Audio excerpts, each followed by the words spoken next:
안녕하세요. 저는 어릴 때 고아원에 버려져 일생을 쭉 고아로 자라왔어요. 고아에게 사회는 너무도 냉혹한 현실이더군요. 어릴 때 부릴 수 있는 어리광조차 용납해주지 않았죠. 그뿐이면 다행이게요. 성인이 채 되기도 전에 유일한 보금자리인 시설에서 내쳐지는 상황은 절망스러웠죠. 그렇다 한들 내일이 없는 것처럼 희망 없이 지낼 수도 없었어요. 삶은 현실인걸요. 이런 환경에서 자라면서 자연히 도끼가 생겼고 아이러니하게도 제 자산이 되었네요. 많지는 않았지만 자립 정착금으로 5평 남짓한 작은 집을 구했고 남은 돈으로는 학창 시절부터 쭉 구상해온 첫 사업에 과감히 투자했습니다. 우여곡절 많은 삶을 살면서 두려움이라고는 없었으니 가능했던 거죠. 모든 것이 힘겨웠고 첫 사업이기에 불안했지만 다행히도 빚에 허덕이는 힘든 역경 없이 차근히 성장해 나갔네요. 물론 시행착오도 수도 없이 겪었지만요. 그런 시행착오 끝에 30이 다 되어서야 사업은 안정적으로 자리를 잡았어요. 남편은 사업을 막 시작했을 때 뽑은 첫 직원이었어요. 배송과 물류 업무를 담당하는 직원이었는데 일머리가 좋아 남편에게 맡기는 업무가 점차 늘어갔죠. 자리 잡기 전까지 참 많이 의지했던 유일한 직원이었네요. 그래서였을까요? 어느 순간부터인가 공적인 기대는 점차 사적인 관심으로 변해가더라고요. 이런 마음을 알게 된 순간부터 불도저처럼 밀어붙였고 그 결과 남편은 연인이 되었네요. 그때는 이 남자를 놓치면 세상이 무너지는 것만 같았어요. 그런데 그런 남자가 결혼을 하자더군요. 경희야, 우리 곧 1주년이잖아. 연애 기간 1년이면 이제 딱 좋은 것 같다는 생각이 들어. 응? 대뜸 무슨 말이야. 설마 1년 연애했으니 연애 휴식기를 갖자. 뭐 이런 말을 하고 싶은 건 아니지? 그럼 나 너무 속상하고 슬픈데? 아니, 연애 휴식기가 아니라 연애는 그만 끝내자. 우리 이제 연애 말고 결혼하자. 내가 더 잘할게. 이 몇 마디가 왜 그리도 설레었는지 모르겠어요. 고백을 받자마자 시모에게 결혼 승낙을 받기 위해 인사를 갔네요. 시모의 첫인상은 그야말로 완벽했어요. 자상하면서도 또 소녀 같은 그런 분이었거든요. 그런 시모가 제 손을 부여잡고는 남편을 거둬줘서 고맙다고 어찌나 인사를 하던지. 사람 구실도 못하고 지내던 남편이라 걱정이 이만저만이 아니었는데 절 만나고부터 확 바뀌었다면서요. 그땐 반가운 마음에 인사치레를 그렇게 하는 거라 여겼죠. 그런 시모가 참 겸손한 사람처럼 느껴졌어요. 그렇기에 이런 사람들과 가족이 된다는 것이 외로이 살아온 제게 하늘이 주는 선물 같았네요. 경희 씨는 우리 집안의 귀한 사람이야. 내가 정말 딸보다 더 귀하게 대접할게요. 감사합니다. 말씀만으로도 가슴이 벅차요. 저도 부족함 없는 며느리가 되도록 노력할게요. 결혼은 나랑 하는데 왜 자기랑 엄마가 눈이 맞고 그래? 첫 만남인에도 죽이 척척 맞는 우리를 보며 남편은 너스레를 떨며 좋아했어요. 하지만 모순적이게도 이런 상황에 덜컥 겁이 나기도 했어요. 고아 출신을 아시고도 지금처럼 대해주실까? 하는 생각 때문이었죠. 결혼이라는 게 첫인상이 좋다고 모든 걸 인정받을 순 없는 거잖아요. 평생 숨길 수 있는 거라면 좋겠지만 어떻게 부모 없이 자랐다는 걸 숨길 수 있겠어요? 한참 좋은 시간을 나눈 뒤 돌아가기 전 큰 용기를 내어 솔직하게 털어놓았어요. 어머님, 그런데 제가 꼭 드릴 말씀이 있어요. 아마 이 이야기를 들으시면 제가 달리 보이실지도 몰라요. 달리 보일 게 뭐 있겠어? 편히 이야기해봐요. 저 고아원에서 나고 자란 고아예요. 낳아준 부모님이 어떤 분인지조차 모릅니다. 그런 저라도 가은 씨와 어머님의 가족이 될 수 있을까요? 시모는 이 말에 놀라 어쩔 줄 몰라 하셨어요. 하지만 놀람도 잠시 시모는 손을 포개어 잡고는 외롭고 힘든 시기를 이겨내고 이렇게 훌륭히 자란 게 대견하다고 다독여주더군요. 네, 시모는 고와 진경이가 아닌 사람 진경이로 봐주신 멋진 분이었어요. 하지만 시댁 식구 전부가 절 마음에 들어하는 건 제 욕심이었나 봐요. 남편의 하나뿐인 동생인 신우는 제가 고아라는 사실을 뒤늦게 알고는 반대했어요. 그래서 신우로 인해 결혼 전 마음 상한 날도 있었고요. 오빠가 뭐 부족한 게 있다고 고아랑 결혼을 해. 부모가 어떤 사람인지도 모르는 사람을 왜 가족으로 받아들이냐고. 너 말 조심해. 혼자 힘으로 열심히 살아온 사람이야. 네가 그렇게 함부로 판단할 수 있는 여자가 아니라고. 오빠는 창피하지도 않아? 어디 가서 대접도 못 받을 출신 여자를 아내로 맞이한다는 게. 아가씨, 저 아가씨 마음 충분히 이해해요. 하지만 고아라는 이유로 무조건 반대만 하지 말고 평범하게 느끼고 봐줬으면 좋겠어요. 언니라면 그게 될 것 같아요? 왜 우리가 언니 때문에 남들에게 손가락질 받을 일을 감내해야 하는데? 저는 창피해서 싫어요. 평범한 사람으로 자라지 그랬어요, 그럼? 신우의 말에 더 분노한 건 시모였어요. 그런 마음으로 사람을 대하면 안 된다고 크게 나무라셨죠. 그러면서 신우가 아직 어려서 표현이 서툴러 그런 거라며 너무 마음에 담아두지 말라고 위로해 주셨고요. 가연이 너 말 가려 못해? 엄마가 널 이렇게 가르쳤니? 뒷배경이 아닌 사람을 볼 줄 알아야지. 네가 한참 어린애도 아니고 이게 무슨 무례야? 엄마까지 정말 왜 이래? 언제는 부족함 없는 사람에게 시집장가 보낼 거라며. 그게 하나뿐인 엄마 꿈이라며. 그래, 부모 없이 자란 가여운 애지만 내 아들보다 부족함 없는 사람이 바로 경이잖니. 엄만 이 결혼이 너무 좋고 축복해. 그러니까 딸, 너도 그런 마음으로 축하해줘. 시모의 현명한 대처로 덕에 신우의 반대가 조금 누그러졌어요. 그리고 이런 말에 시모에 대한 믿음이 두터워졌죠. 남편과의 결혼에 행복이 가득할 거라 믿었고요. 신우와의 관계도 노력하면 서서히 좁혀갈 수 있을 거라고 기대했죠. 시댁이 마치 친정이라 여기며 살고 싶었거든요. 그런 마음에 사업장과 시댁의 중간 지점에 신혼집을 얻었네요. 시모도 자식들 사는 모습을 곁에서 살피고 응원할 수 있다며 좋아하셨어요. 이런 애정 어린 관심 덕일까요? 결혼한 지 얼마 되지 않아 임신하게 되었네요. 하지만 10길 물속은 알아도 1길 사람 속은 모른다고 하던가요? 마음 따뜻하고 정 많은 분이라고 철석같이 믿었던 시모의 민낯을 알기까지는 얼마 걸리지 않았습니다. 시작은 시모에게 첫 용돈을 챙겨드렸을 때였어요. 시모가 일하던 직장에서 승진하게 되어 선물을 해드리고 싶었거든요. 당시에는 시모의 취향을 잘 몰라 선물 고르기가 까다롭고 어려웠죠. 그래서 필요하신 걸 사실 수 있도록 넉넉히 용돈을 드려야겠다는 생각에 300만 원을 챙겨드렸어요. 금액을 보고 크게 놀라셨지만 그만큼이나 좋아하시는 모습에 뿌듯함을 느꼈죠. 그런데 처음부터 너무 큰 돈을 챙겨드렸던 걸까요? 그 후로 시모는 은근히 용돈이 필요하다고 표현해 오더라고요. 스카프가 다 낡았네.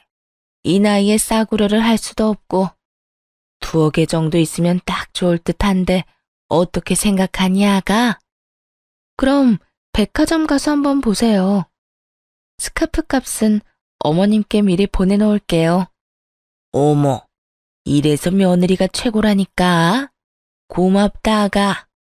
돈을 못 버는 것도 아니었고 가족들 아니면 열심히 번 돈을 누구한테 쓰겠나 싶은 마음에 시모가 필요하다 가지고 싶다 하는 건 모두 해드리려고 했었죠. 그런데 이런 생각이 불행의 서막일 줄은 꿈에도 몰랐습니다. 처음에는 부담되지 않았던 금액이 곧 치솟기 시작했으니 말이에요. 챙겨주기 시작한 지 두어 달쯤 후부터였어요. 백화점 팝업 매장에서 나름 알뜰하게 쇼핑하던 시모는 슬슬 백화점 명품관 상품에 눈독을 들이기 시작했죠. 거기다 남과 비교하며 대책 없이 쇼핑하려고 하더군요. 같이 일하는 직원이 이번에 샀다며 입고 온 코트가 너무 예쁜 거야. 그 옆에 서 있는데 얼마나 내가 후줄근해 보이던지. 이 나이에 그러면 되겠니? 그래서 말인데 나도 코트를 좀 샀으면 해. 아가, 부담되지 않게 500만 원 정도면 될 듯한데. 줄 거지? 네? 코트에 500만 원이요? 어머님, 저번 달에 걸칠 게 없다고 자켓 사셨잖아요. 어머, 얘, 자켓이랑 코트가 같아? 내가 딱 봐둔 게 있어서 그래. 코트가 500이면 거저잖니? 요번 계절엔 이게 마지막이야. 약속하마. 점점 해퍼지는 소비를 하는 시모가 답답했어요. 명품관은 고가의 상품을 질비한 곳이니 그 안에서는 저렴한 편일지 모르죠. 하지만 금액만 놓고 본다면 어떻게 500만 원을 저렴하다고 할 수 있나요? 그것도 본인 돈으로 사는 것도 아니고 아껴두기라도 한 것처럼 사달라고 하면서요. 점차 심해지는 상황을 더는 감당할 수 없다고 판단했어요. 그래서 시모에게 이런 식으로는 챙겨드릴 수 없다고 솔직하게 털어놓았죠. 어머님, 저요.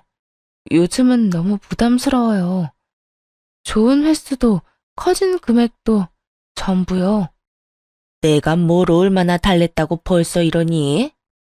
시모는 억울한 듯 말하더군요. 거기다 가여운 척까지 하면서요.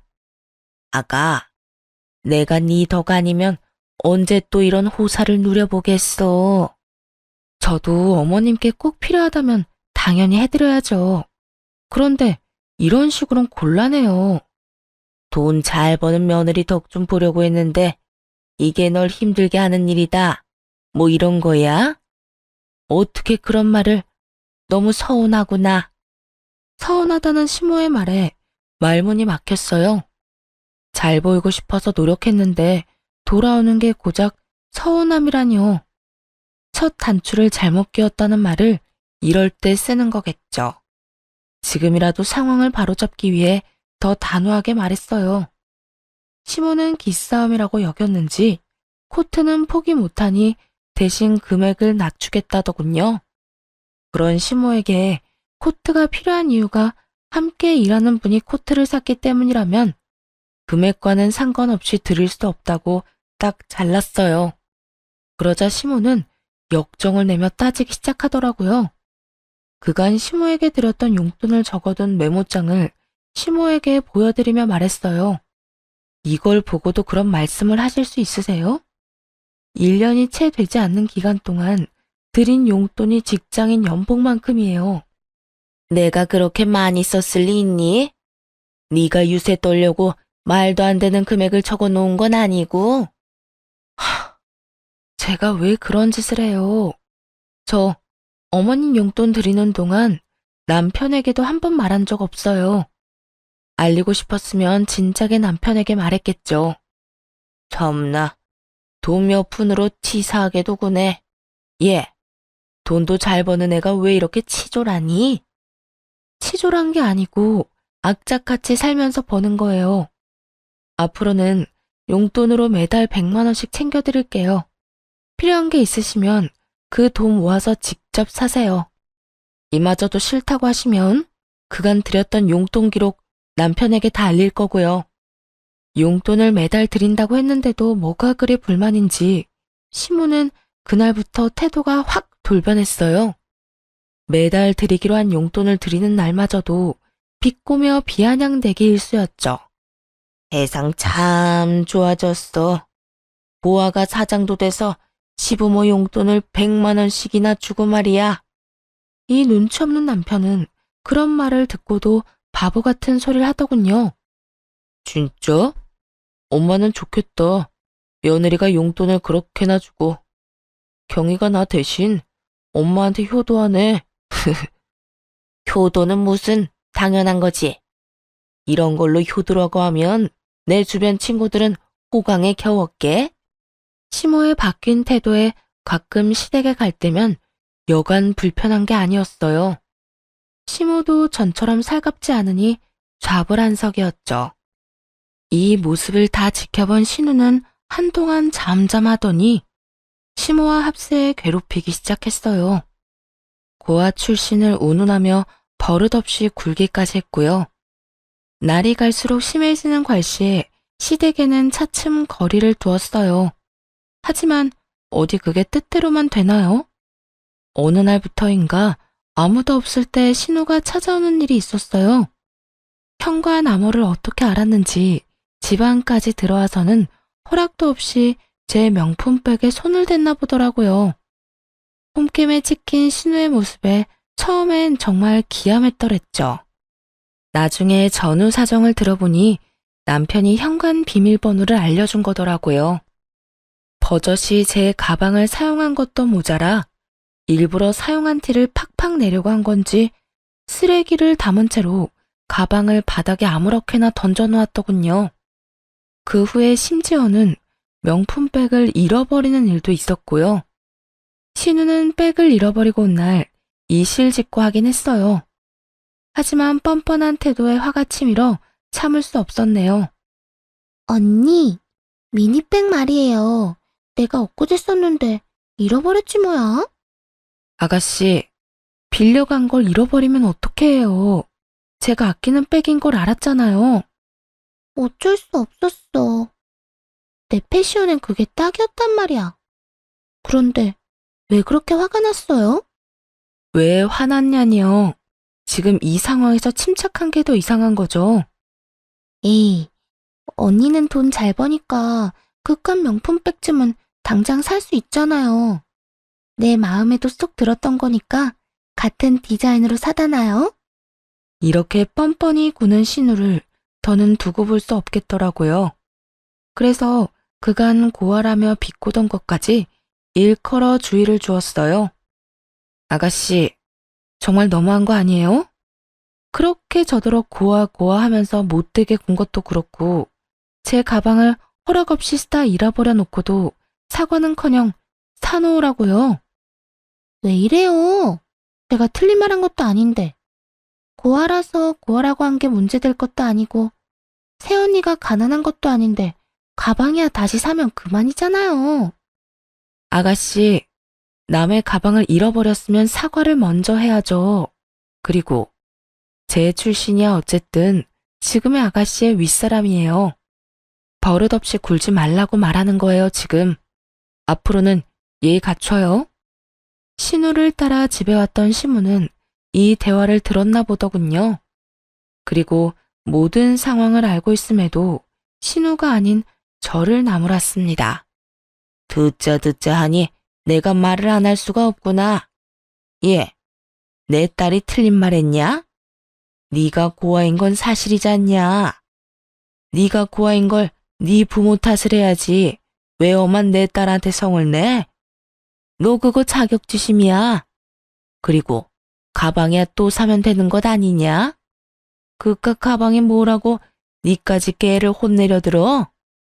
예, 귀한 내 자식한테 함부로 굴지 마렴. 알겠니? 엄마, 나 정말 속상해. 내가 뭘 그렇게 잘못했다고 이렇게 대하냐? 그치? 언제는 저도 이제 가족이라면서요.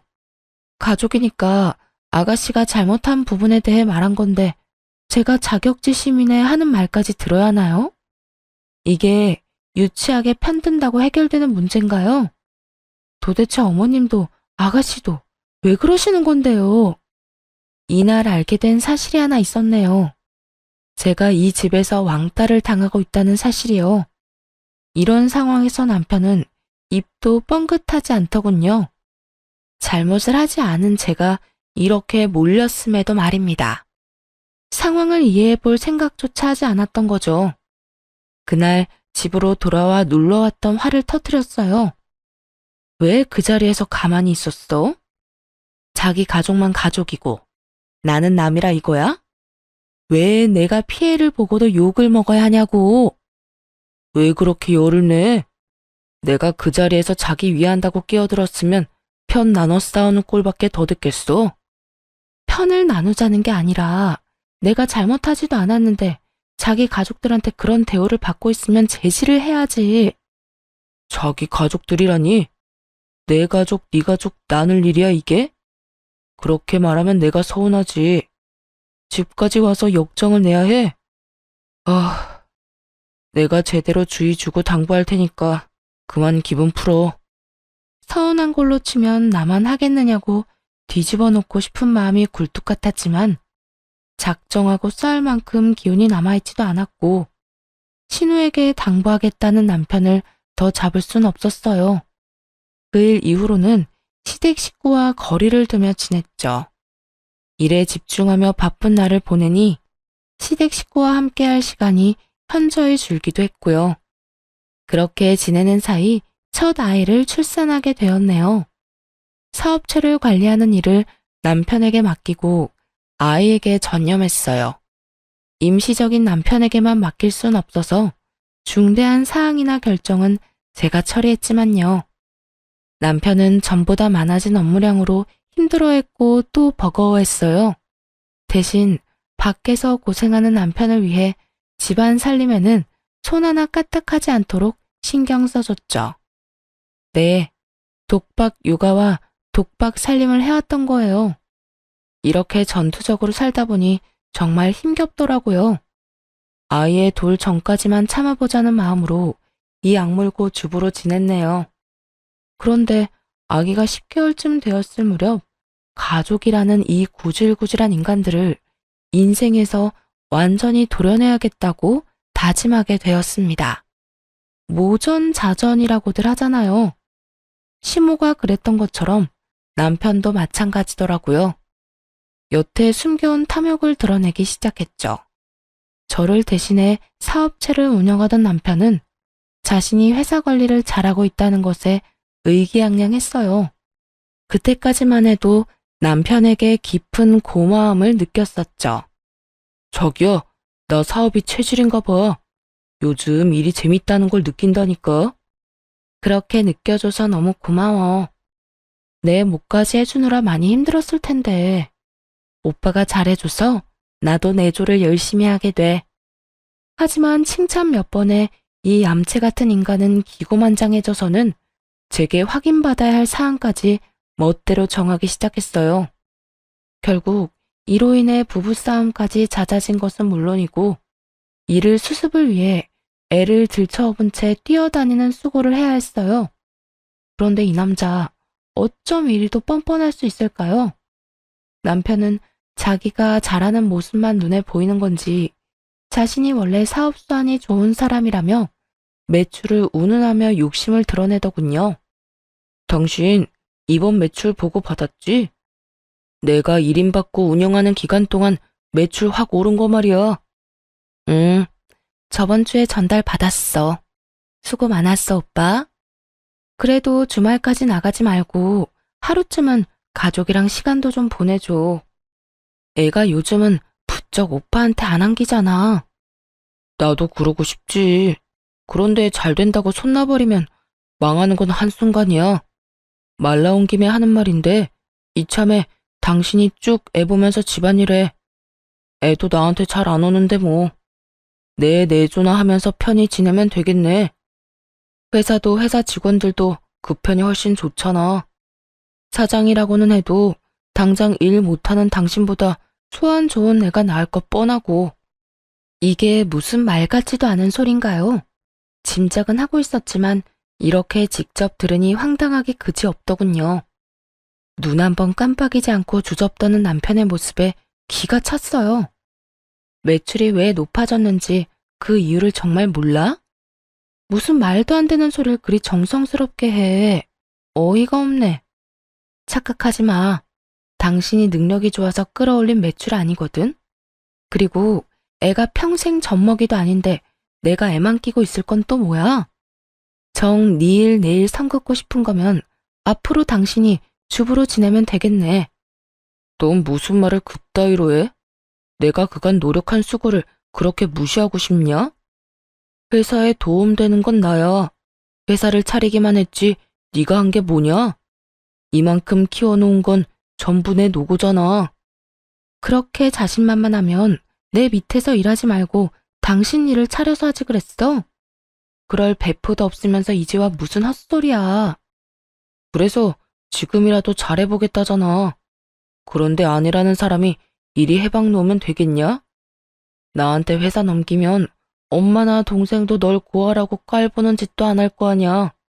되려 너한테 고마움을 느끼고 잘해주겠지. 넌 사업하던 애가 그런 계산도 안 돼? 이게 다 전부 너한테 좋은 일이라는 걸 왜 몰라? 이 무슨 어린애 말장난 같은 소리인가요? 모든 청춘을 쏟아부어 읽어온 제 이름의 사업체에 낯짝 두꺼운 인간이 숟가락만 얹으려는 거면서 말이죠. 마치 자기가 다 이뤄낸 성과인 것처럼 말하는 것도 우스운데 자기 가족을 들먹이며 이제라도 이쁨 받으려면 사업을 넘겨주라뇨? 이러려고 제 모든 걸 걸고 키운 사업이 아닌데 말입니다. 경솔하게 나불거리는 남편의 주둥이에 화가 솟구쳤어요. 당장이라도 이 인간의 머리채를 잡고 싶은 심정이었죠. 본때를 보여줘야겠다는 생각에 집안을 엎으려던 그 순간 도어락 소리가 들리더니 현관이 덜컥 열리더군요. 자칭 제 가족이라는 그 인간들이 집 안으로 들어온 거였죠. 갑작스런 시댁 식구의 등장에 난리치려던 걸 멈추었어요. 어머님, 아가씨, 갑자기 연락도 없이 집에는 무슨 일이세요? 내가 불렀어. 타이밍 딱 맞춰 잘 왔네. 갑자기 그게 무슨 말이야? 나한테 언질도 없었잖아. 가족이 집에 오는데 꼭 말을 해야 해. 이 중대한 사항을 우리 둘의 의견으로만 결정할 순 없잖아. 그래서 가족 회의를 좀 해볼까 싶어서 불렀지. 놀러 오라더니 어떤 중대한 사항? 너희 무슨 일 있는 거니? 저는 물론 시모와 신우까지도 가족 회의라는 소리를 듣고 당혹스러워했어요. 남편만이 아랑곳 않고 말을 이어갔죠. 오늘 가족 회의 주제는 자신이 사업체를 넘겨받아 운영하는 것에 대해서라더군요. 이 말을 들은 시댁 식구는 눈빛이 싹 돌변하더라고요. 이렇게 뜸들일 게 아니라 어서 앉아 이야기를 나누자는 듯 손짓하며 자기들은 자리에 앉고 저더러는 과일을 좀 내오라는 시모. 그리고 신나서는 그 뒤를 따르는 신우까지. 그렇게 얄미울 수가 없었죠. 대충 과일을 챙겨가 앉자 남편이 입을 열었어요. 내가 경희사업체를 이름받아 운영하는 동안 매출이 많이 올랐어. 그래서 이참에 내가 일을 아예 넘겨받았으면 해. 경희는 나와 다른 생각이고. 다른 생각이라니? 남편이 일에 전념하겠다는데 반대라도 했단 거야? 이런 거면 당연히 네가 사업체 관리를 이어가야지. 어머님, 제 사업체예요. 이런 주제로 가족회의를 한다는 것조차 말이 안 된다고요. 오셨으니 그냥 편히 쉬다 돌아가세요. 어머, 얘, 말이 왜 안 되니? 막말로 고아가 사장인 건 말이 되니? 그런 사업은 어딜 가나 길을 못 펴요. 이참엔 넌 네 애나 잘 키워보렴. 사업체도 키워봤으니 애는 더 잘 키우겠지. 남편 하는 일에 여자가 나서면 부정 타는 거야.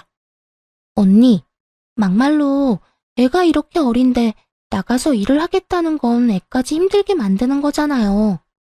그냥 오빠랑 엄마 말처럼 사업 넘겨요. 역시 엄마랑 가연이는 머리 회전이 빠르다니까. 다수결로 이미 정해진 거나 다름없네. 자기야, 그만 고집 부리자, 응? 저와도 가족이라던 사람들은 어디 갔나요? 자기들끼리 손을 마주잡고 호들갑을 떨어대더군요. 말도 안 되는 걸로 가족 회의를 한 것도 모자라 마치 제가 고집을 부리고 있는 모양새로 만드는 것이 참을 수가 없었어요. 단전에서부터 펄펄 들끓는 무언가가 치솟았고 약간의 이명을 느끼면서 이성을 잃고 고함을 쳤습니다. 이게 가족이에요? 자기들끼리 작당 모의해서 나 하나 쫓아내는 게 무슨 가족이냐고. 어머 얘가 왜 이래?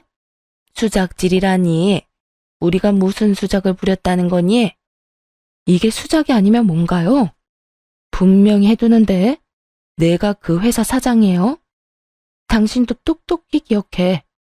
그 회사에 다닐 수 있던 건 고용주인 내가 당신을 고용해 주었기 때문에 가능했던 거라는 걸. 자기 정말 미쳤어? 지금 위치가 어떤지 가늠이 안 가? 집에만 있더니 감이 떨어진 거냐고. 지금 그 회사의 실세는 나야. 실세? 미친 건 오빠 너겠지. 클릭 몇 번이면 실업자 되는 거 순간이야. 가족회의를 빙자한 수작질 작작하고 그만 돌아가세요. 당신도 나가. 이 집에서 당장 나가. 그날 그렇게 유일한 가족들을 집에서 내쫓았네요. 가족이라는 이유로 제 모든 걸 망치는 그 인간들을 두고 볼 수 없었으니까요. 그 후 남편 모르게 변호사를 통해 이혼을 준비하기 시작했어요. 이때만 해도 고부 갈등으로 이혼하는 식으로 계획했었죠. 그간 고아라는 이유로 괴롭혀온 시댁의 행실을 곱게 넘어가주고 싶지 않았거든요. 남편 역시 시모와 신우랑 하등 다를 것이 없었잖아요. 연애할 땐 고아가 대수라는 듯 대했지만 막상 결혼하고 나니 제가 고아라는 사실이 팩트라는 인간이니 말입니다. 사업을 하면서 생긴 성견지명 덕에 괄씹었던 내내 차곡차곡 모아둔 증거들이 수두로 빽빽했어요. 그러니 이혼 계획도 수월하게 준비할 수 있어 어려움도 없었죠. 이혼 소송은 꽤 기간이 필요하다고 하기에 그동안은 남편이 덕본 것들을 하나씩 차근히 빼앗아 오겠다 마음먹었어요. 자신의 탐욕이 불러온 파국을 온몸으로 느낄 수 있도록요. 가장 먼저 한 일은 제 회사에서 당장 해고하는 것이었네요. 물론 해고장은 남편이 지내고 있던 시댁으로 보냈고요. 아니나 다를까 그 서류를 받자마자 남편은 곧장 찾아왔어요. 비밀번호를 바꿔서 들어오지도 못하고 현관문을 두드리며 어찌나 고함을 쳐대던지. 야, 문 열어. 문 안 열어? 네가 뭔데 날 잘라? 내 회사야. 내가 이끌고 있던 내 회사. 니까짓 게 뭔데 날 잘라? 가소롭기 짝이 없었죠. 그 인간에게 대꾸하기 위해 인터폰을 눌렀어요. 네 회사? 주제 파악을 여전히 못하네. 잠깐 사장실에 엉덩이 좀 걸쳤다고 진짜 네 거라도 된 줄 알아? 내 청춘 다 바쳐서 내가 세운 내 회사야. 넌 그저 남의 것을 탐내는 도둑일 뿐이고. 더 소란 피우지 말고 돌아가. 사람 부르기 전에. 야! 진경이, 네가 어떻게 나한테 이래, 어떻게. 이러고도 우리 관계가 무사할 것 같아? 내가 왜 너랑 결혼까지 했는데? 내가 왜? 나랑 왜 결혼했는데? 고아인 내가 능력 좋으니까 어떻게 해보려고? 그런데 어떡하나. 내가 고아는 맞지만 사리 분별은 명확해서. 네 배가 아프다 못해 골맞으면 심내 난. 남편은 그 뒤로도 한참을 소란을 피웠고 결국 경비손에 이끌려 단지 밖으로 쫓겨났어요. 그 모습을 베란다에서 지켜보는데 속이 다 시원했네요. 그리고 남편이 회사에 가 난리를 칠 걸 우려해서 모든 직원에게 일주일 휴가를 주었어요. 일주일 후 직원들 출근에 맞춰 회사에 복직했죠. 그런데 회사가 문 여는 날만 기다렸던 건지 복직 첫날부터 남편이 찾아와 대면하게 된 게 아니겠어요? 눈에 뵈는 게 없는지 저를 발견하고는 아이처럼 떼를 써대는 겁니다. 당장 해고 전으로 모든 걸 다 돌려놔. 내가 무슨 이유로 잘려? 이건 부당해고야. 노동청에 신고하기 전에 원래대로 돌려놓으라고. 그리고 다시 생각해봐. 아니, 제발 좀 내 말대로 좀 해. 내가 왜 그래야 하는데? 정말 끝까지 이럴 거야, 너? 보아라, 나랑 쪽내면 갈 곳 잃은 유기견 신세야. 몰라? 가족 울타리에 속해서 살고 싶으면 자존심 작작 부려? 그 나이에 여태 위치 파악도 안 되면 어떡해? 남편은 날이 선 눈빛을 하고는 잡아먹을 듯 노려보더군요. 하지만 고작 그 정도로 주눅이 들 제가 아닌걸요. 저는 그런 남편에게 눈 하나 깜빡하지 않았어요. 그런 모습이 더 남편을 자극했던 건지 갑자기 멱살을 잡더군요. 태어난 것 자체가 죄라 부모한테 버려진 년을 돈 많은 거 하나 보고 걷어줬더니 이렇게 내 뒤통수를 쳐? 이래서 천한 신분인 것들은 상종하면 안 되는 거야. 너처럼 은혜를 원수로 갚으니까. 모욕적인 말을 쏟아내기 무섭게 우리에게 다가온 한 중년 여성으로 인해 마찰음과 함께 남편의 고개가 돌아갔습니다. 남편은 그 힘 때문에 제 멱살을 잡고 있던 손까지 놓치며 휘청거렸죠. 그 여성은 벙친 남편을 향해 삿대질까지 해대며 분개했어요. 한낱 벌레만도 못한 너 따위가 뭔데 내 딸을 함부로 대해? 네가 뭔데? 내 딸 인생엔 그 누구도 관여할 수 없어. 그게 부모인 나라고 해도. 그런데 감히 니깎게 내 딸을 모욕한 것도 모자라 멱살까지 잡아? 누구세요? 진경이, 이 사람 누구야? 누군데 내 뺨을 갈기는데? 나? 내 딸한테 빌붙는 쓰레기 치우러 온 사람이다. 왜? 앞에서 말한 것처럼 저는 부모 얼굴도 모르고 자랐어요. 그랬죠. 그런데 기적처럼 1년 전 저를 버린 엄마와 연락이 닿은 일이 있었거든요. 물론 처음엔 믿지 못했어요. 아니, 믿고 싶지 않았습니다. 나를 등진 부모와 마주한다는 건 평생을 홀로 자라온 외로움보다 더 두렵게 느껴졌으니까요. 하지만 버린 이유는 궁금하더군요. 몇 날 며칠을 연락해 딱 한 번만 만나고 싶다고 애원하는 엄마의 모습에 스스로 여러 핑계를 대며 만나러 갔었죠. 그때 왜 버려질 수밖에 없었는지 그 이유에 대해 전부 알게 되었고요. 사실 널 혼전 임신으로 가지게 됐었어. 그래서 미련한 내가 널 지킬 힘이 없었다. 엄격한 집안이라 혼전 임신 자체를 용납하지 못했으니까 말이야. 물론 네 친아빠와도 결혼은커녕 강제 이별까지 하게 됐었어. 미안하다. 엄마가 엄마답지 못했어. 엄마의 부모이자 즉 제 조부모님의 완강한 반대로 인한 버려짐이었어요. 제 친부의 생사조차 모르는 엄마가 가여울 뿐이었습니다. 엄마는 저를 고아원에 버린 그날 자신이 완전히 독립해서 누구에게도 휘둘리지 않는 주체적인 삶을 살겠다고 다짐했다더라고요. 그리고 그 후 이 악물고 살며 사업을 일궜고 해외 공장까지 두게 된 성공한 CEO가 될 수 있었다고요. 어쩌면 제가 엄마를 많이 닮았던 건지도 모르겠네요. 엄마는 조부모의 품에서 벗어난 후 저를 찾아 나섰지만 꽤 흘러버린 세월에 딸을 다시 찾는 게 쉽지 않았다고 해요. 하지만 저를 찾겠다는 일념으로 많은 비용을 써가며 백방으로 찾아다녔고 그 덕에 이렇게 재회할 수 있게 된 거였죠.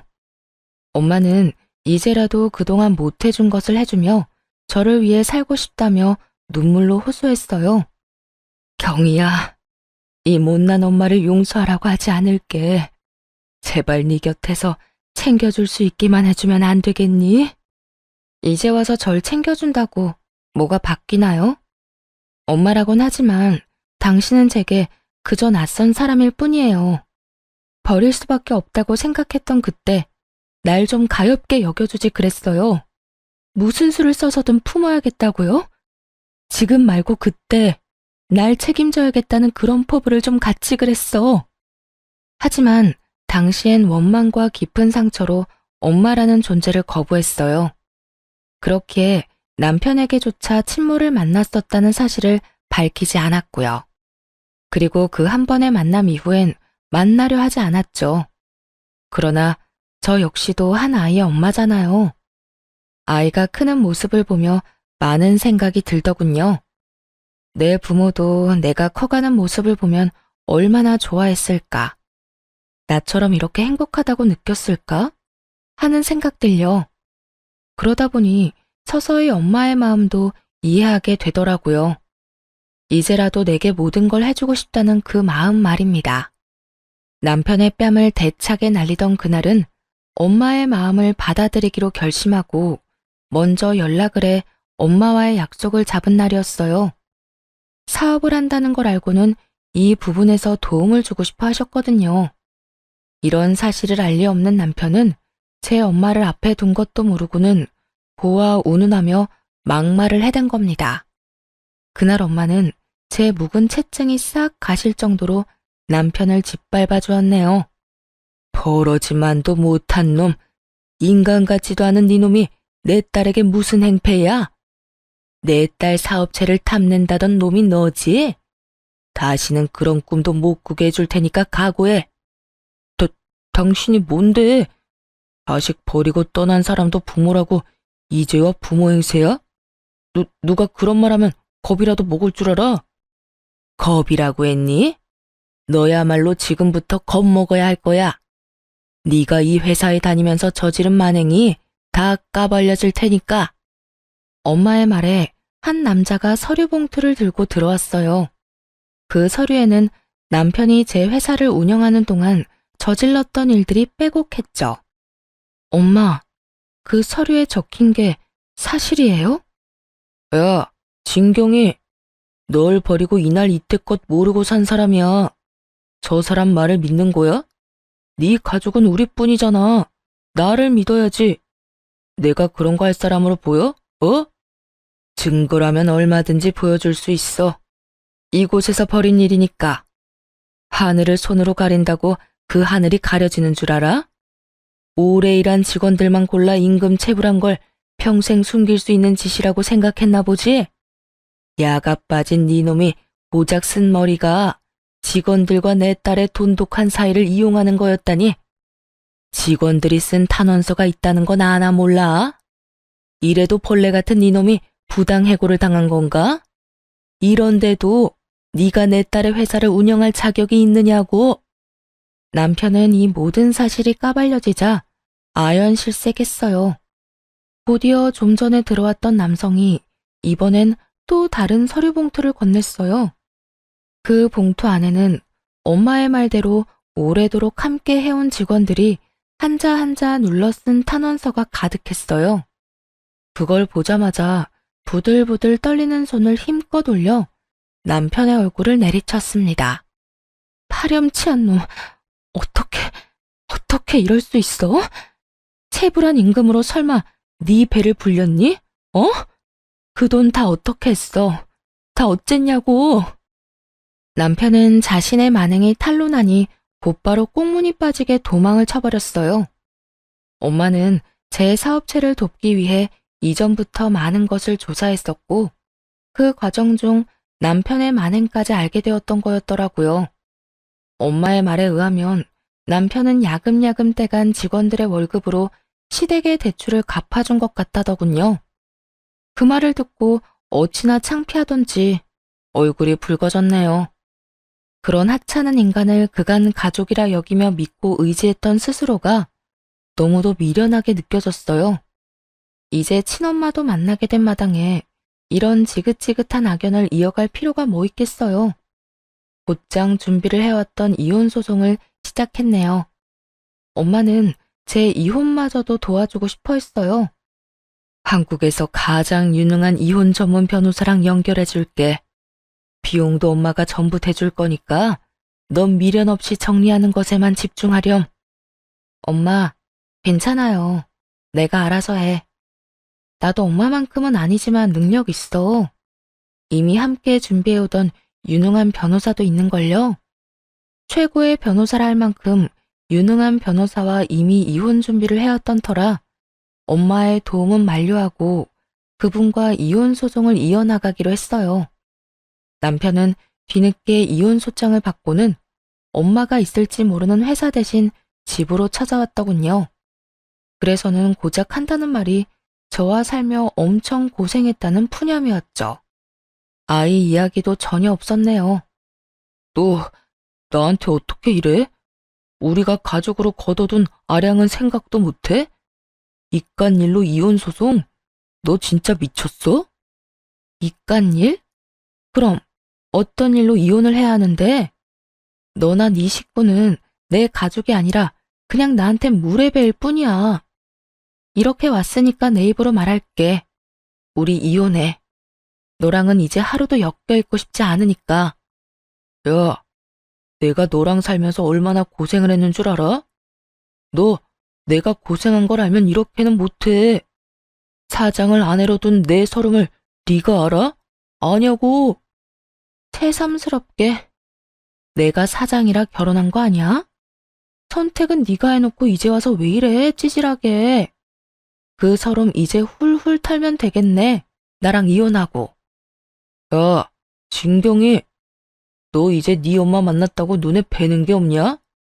내가 그깟 회사 좀 넘겨받는 게 그렇게 싫어? 이런 이혼 소송 수작까지 부릴 만큼? 진짜 찌질한 건 내가 아니라 너지.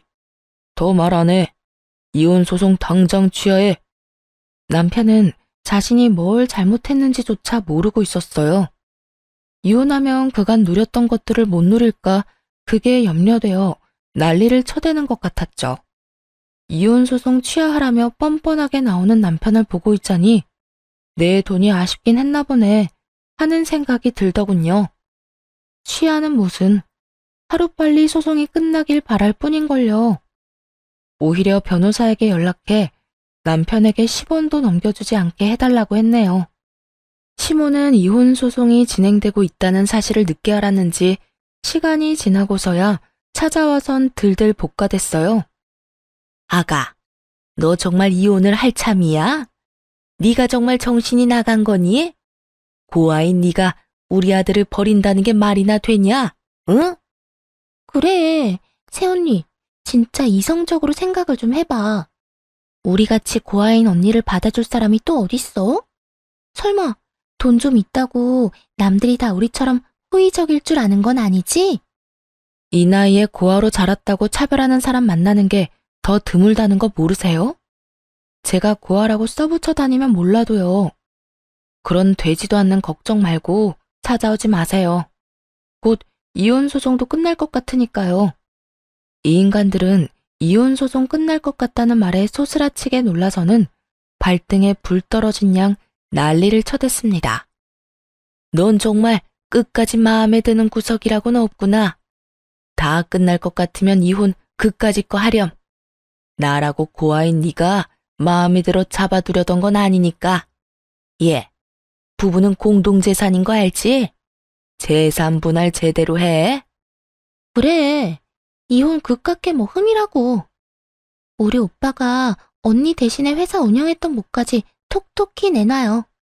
우리 오빠가 고아인 언니 데리고 살던 곳까지 다 돈으로 갚으라고요. 그 밥에 그 나물이라더니 어쩜 남편이고 시댁 인간들이고 이리도 똑같을 수가 있는지 신기할 정도였네요. 재산 분할을 물고 늘어지며 한 푼이라도 더 떼가려고 혈안이 돼서는 그 이후에도 한참이나 찾아와 괴롭혀댔으니 말입니다. 하지만 제 목표는 이 쓰레기만도 못한 인간들에게 티끌만큼의 돈도 주지 않는 거였죠. 재산 분할은커녕 오히려 시모와 신우가 절더러 고아라고 무시하고 헐뜯었던 것과 그걸 보면서도 남편이 방임했던 태도, 그리고 남편이 제 재산을 탈취하려던 의도와 함께 직원들의 임금 체불과 그를 사적으로 활용한 것까지 얹어서 이혼 소송은 승소의 기쁨을 안겨주며 끝났네요. 그뿐이겠어요. 시댁의 못된 행실들 덕에 위자료까지 최대로 받을 수 있었답니다. 다 제가 읽어온 것이니 공동재산이랄 것도 없어 분할할 이유조차 없었고요. 그러나 이대로 끝낼 인간들이 아니었어요. 어떻게든 괴롭힐 요량으로 시모와 신우까지 합세해서는 양육권을 들먹이며 소송하겠다고 난리를 쳐대더라고요. 양심도 없는 년, 낯짝이 두꺼우니 이렇게 사람 물을 먹이지? 너 같은 것이 애를 키울 자격이나 있는 줄 아냐? 양육권 내놔, 양육권. 그 돈이라도 받아먹게. 제 자식을 사기꾼으로 만들고 싶진 않네요. 그리고 경제력도 없는 인간을 뭘 믿고 애를 맡겨요? 미쳤어요? 경제력이 없다니. 경제력은 네가 빼앗아간 거잖아. 네가 내 인생을 이렇게 꼬아놓은 거잖아. 돌려내. 돌려내라고. 사람이 이렇게 추잡스럽게 미치면 어떻게 해. 내가 빼앗은 게 아니라 네가 죄를 지어서 잘린 거야. 법원에서도 인정한 걸 아직도 이해 못해? 미련에서는. 뭐야? 야, 이년이 돈 좀 있어서 고아라도 받아줬더니 이제 있는 돈 없는 돈 다 빼앗아 가놓고 뭐? 다는 못 뺏겨. 내 손주라도 데리고 올 거야. 그런 줄 알아? 해보세요, 어디. 경제력도 없고 주 양육자도 아닌 남편이 뭘 할 수 있을지 저도 궁금하네요. 애 한 번을 제대로 안아준 적 없는 저 인간이 무슨 해볼 테면 해봐요. 아빠로서 자격도 없는 무능한 인간 딱지 제대로 붙여드릴 테니까. 전 시모는 지 아들의 무능함은 전부 제가 만든 거라며 무섭고 독한 년이라고 한참 욕을 퍼붓고는 이를 바득바득 갈면서 남편을 데리고 돌아갔어요.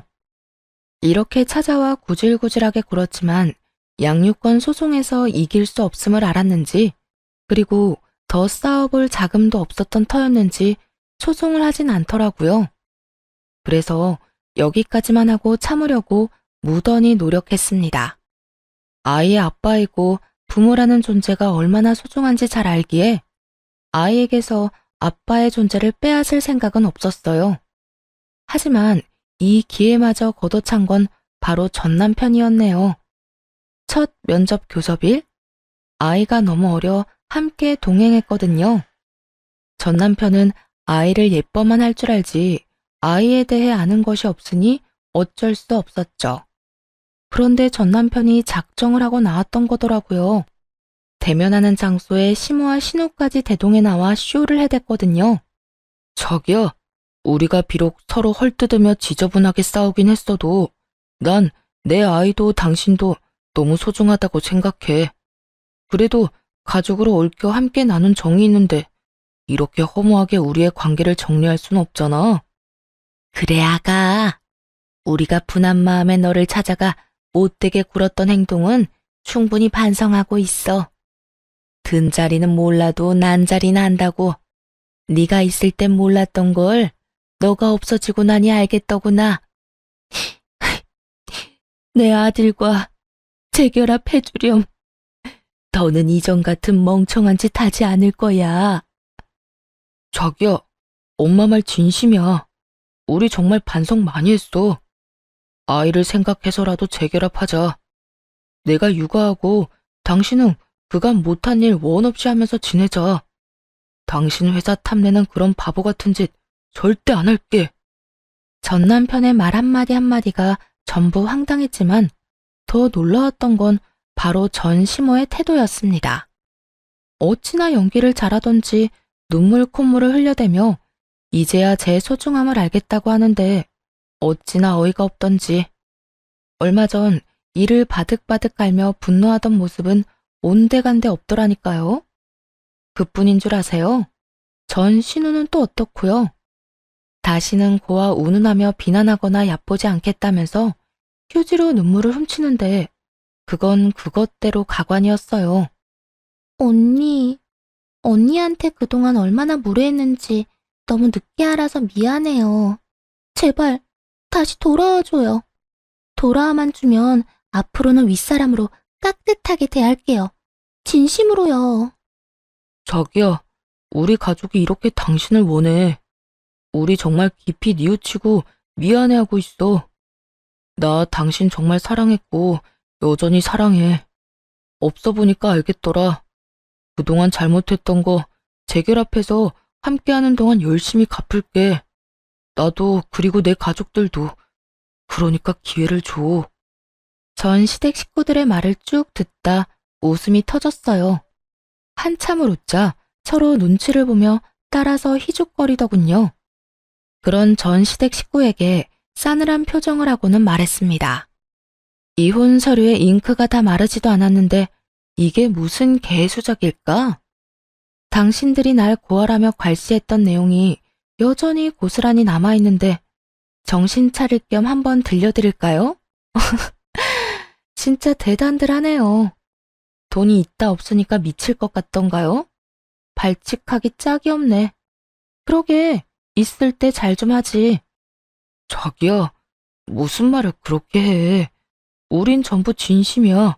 우리 가족은 널 그리워하고 있다고. 날 그리워해? 내 돈이 필요한 걸 누가 모르니? 고아 고아 하더니 정말 저는 평생 고아로 살 운명인가 봐요. 나한테 이러는 당신들 꼴이 너무 우습고 천박해 보이니 말이에요. 다들 정신 좀 차리세요. 남 등쳐먹고 살 궁리 그만하시고. 이 말에 갑자기 전 남편은 오열을 하며 포효했어요. 그리고 곧 이러는 이유를 알게 되었죠. 내가 이 나이에 무슨 일을 할 수 있겠어. 너랑 헤어지고 땡전 한 푼 없는 몸으로 뭐라도 하겠다고 택배일 시작했는데 지금 그마저도 잘려서 일용직을 해야 할 판이야. 나 정말 네 회사 욕심내지 않을게. 제발 날 좀 받아주면 안 될까? 예, 우리도 위자료 준 돈 메꾸느라 너가 줬던 명품 백이고 옷이고 다 팔았다. 내가 이 나이 먹고 후줄근한 모습으로 나다니는 게 창피해 미칠 지경이야. 제발 내 위신 좀 되찾게 도와주렴, 응? 언니, 제발 사람 살린다 생각하고 우리 좀 받아줘요. 부탁이에요. 어찌나 돌아와 달라 애원을 하던지요. 하지만 그런 전 시댁 식구들의 모습에 동요하지 않았어요. 불쌍하긴커녕 되려 더 괘씸하게 느껴질 뿐이었죠. 마지막으로 제대로 짓밟아주고 싶다는 생각마저 들더군요. 아, 참 다들 재미있네요. 안 하던 짓을 하니까 흥미는 좀 생겨요. 그런데 어쩌나? 당신들과 함께한 모든 날이 나한테 지옥 같았어. 그래도 그 덕에 부자 엄마와 연도 닿고 얼마나 다행인지 몰라요. 그런데 다시 재결합이라니 무슨 그런 끔찍한 소리래요? 부자 엄마라니? 아가, 널 버린 사람이 부자란 거야? 그럼 우릴 더욱더 받아줘야지. 고아인 널 이때껏 보듬어 줬잖아. 우리한테 보상해야 하는 거잖니? 보상? 이혼한 보상으로 내가 선물을 받긴 했어요. 엄마가 이혼 선물로 외제차를 뽑아줬거든. 저기, 저 차인데. 어때요? 멋지죠? 당신들 재산 다 합쳐도 못 사는 차인 건 알아보려나 몰라. 가리킨 차를 보더니 전 시댁 식구들은 놀라 입이 떡 벌어지더라고요. 그런 전 시댁 식구에게 한 번만 더 양육권이네 재결합이네 하면서 심기를 건드렸다간 이렇게 깔끔히 끝나진 않을 거라는 말과 함께 양육비도 됐으니 애볼 생각은 추호도 말라며 엄포를 놓았어요. 참, 어차피 양육비 줄 형편도 못 되지? 그래, 그 돈 평생 주지 마. 너 같은 아빠를 둔 창피를 내 자식이 감내하느니 아빠 없다 생각하며 사는 게 낫지 않겠어? 네 생각도 그럴 거라고 생각해. 그럼 다신 보지 말자. 제 말 허투루 듣지 마세요. 예, 아가, 안 된다. 그냥 이렇게 가면 안 돼. 제발 이렇게 모질게 굴지 말아주렴. 제발. 자기야, 생각을 좀 돌려줄 순 없어? 어? 그래도 우리 애인데 이게 무슨 말도 안 되는 소리야. 제발 좀 우릴 가엾게 여겨줄 순 없는 거야? 우리 좀 받아주라, 좀. 아이를 안고 그곳을 나가는 그 순간까지도 전 시댁 식구와 전 남편은 바짓가랑이라도 붙잡을 태세로 쫓아나왔어요. 하지만 깡그리 무시한 채 멋들어지게 외제차를 몰며 돌아왔답니다. 사이드미러에 비친 전 시댁 식구의 모습은 그야말로 통쾌하기 짝이 없었네요. 제 차를 주차했던 자리에 그대로 주저앉아 깡을 치며 울던 모습을 마지막으로 그렇게 전 남편과 전 시댁 식구와는 깨끗이 끝이 났네요. 지금은 인생을 충분히 즐기며 살아가고 있어요. 아이도 꽤 자라 어린이집을 다니며 행복한 나날을 보내고 있답니다. 물론 사업에 열중하느라 눈코 뜰 새 없이 바쁜 날의 연속이지만 그럼에도 육아 역시 놓지 않고 충실히 해내고 있어요. 친엄마와는 자주는 아니지만 종종 연락하고 지내고요. 한국에 들어올 때면 하나뿐인 손주라며 그리도 챙기세요. 제게 주지 못했던 사랑을 제 아이에게나마 모두 베풀 거라더니 지금껏 그 말씀을 지켜주고 계시네요. 손주를 보고 싶다고 해외에 나가 있는 동안에도 매일같이 영상통화를 하며 애정을 보여주시고요. 아이가 아빠의 빈자리를 느끼면 어쩌나 하는 고민도 있었지만 친엄마와 제 노력을 알아주는 건지 씩씩하고 명랑하게 자라주고 있어요. 이렇게 이혼 후 워킹맘으로서 씩씩히 해내고 있네요. 이혼을 통해 탐욕이 얼마나 무서운 건지 알게 되었던 것 같아요. 욕심이 눈을 가렸을 때 닥치는 위기는 참 위험한 거라는 것도요. 제 것에 충실하고 열심히 하는 것만큼 안정적이고 보람찬 것도 없다고 생각해요. 그래서 모든 열정을 제 삶에 쏟게 되네요. 앞으로도 지금처럼 저와 제 아이에 집중하며 우리 가정의 행복을 위해 살려고요. 한부모 가정이기는 해도 아이에게 그늘이 생기지 않도록 모든 사랑을 다 줄 생각이네요. 그렇게 소중한 제 아이와 저 자신을 지킬 거예요. 사연을 들어주신 많은 분께 감사한 마음 전하며 이만 마칩니다. 좋은 날 되세요.